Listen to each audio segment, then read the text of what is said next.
Jambo, tuangalie mada ya sera katika lugha na ni mada katika isimu jamii. Kwa hivyo, sera ni mpango wa lugha katika nchi fulani. Sera za lugha. Sera ni mpango wa lugha katika nchi fulani. Kila nchi ina lugha ambayo inaitumia kama lugha ya taifa au lugha rasmi. Kwa hivyo, ni kanuni zinazoongoza matumizi ya lugha nchini. Yaani, lugha itumike wapi na kwa wakati gani. Kwa mfano ukiangalia nchini Kenya, kuna sera ambayo inasema kwamba Kiswahili ndicho lugha ya taifa na Kiingereza ndio lugha rasmi. Kwa hivyo ni kanuni ya nchi ambayo inaongoza lugha ambayo itatumika ni ipi na itatumika wapi na itatumika namna gani. Sera ya lugha huundwa na vyombo rasmi vya utawala na sera ya lugha huipa lugha hadhi fulani. Eleza umuhimu wa sera ya lugha.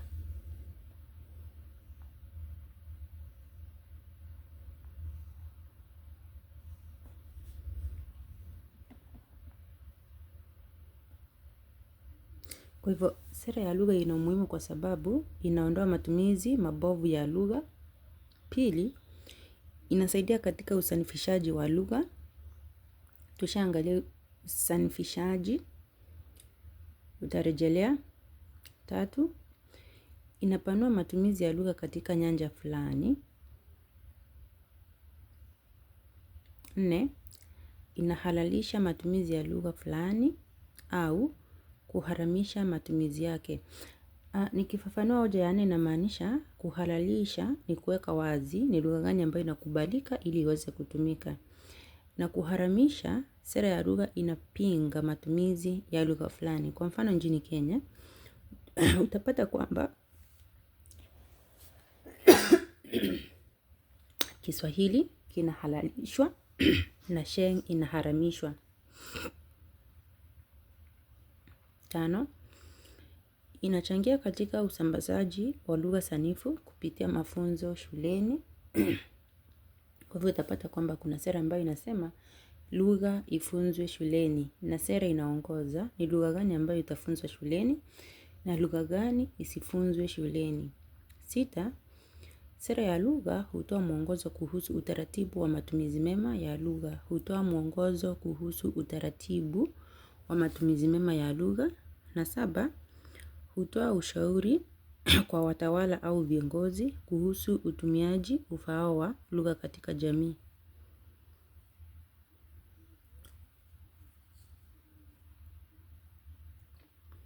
Umuhimu wa sera za lugha.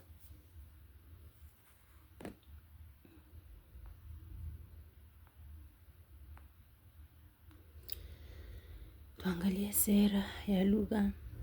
Sera za lugha nchini Kenya. Kumbuka sera tumesema ni kanuni za nchi fulani kuhusu matumizi ya lugha. Kila nchi ina kanuni zake. Kwa hivyo tukiangalia nchini Kenya, Kiingereza na Kiswahili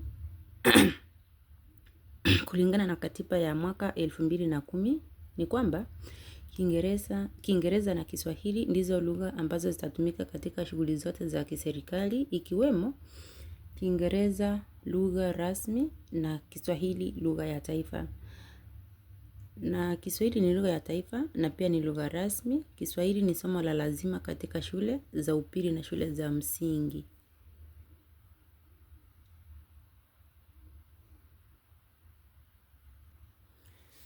Na katika miaka mitatu ya kwanza,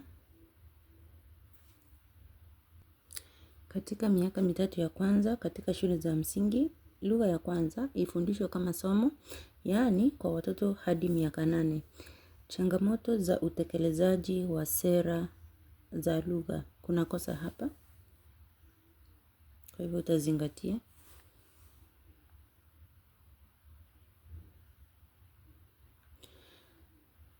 Changamoto ya kwanza, serikali kutofanikisha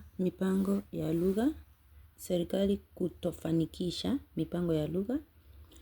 Pili, uhaba wa rasilimali, vifaa au wadau kama walimu na vifaa vya kiufundi. 3, ulegevu wa wadau kuchukua hatua za utekelezaji. 4, mielekeo hasi kuhusu baadhi ya lugha. Mielekeo hasi kuhusu baadhi za lugha. 5.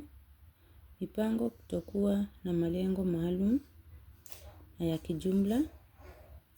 Na 6. Lugha kutoendelezwa.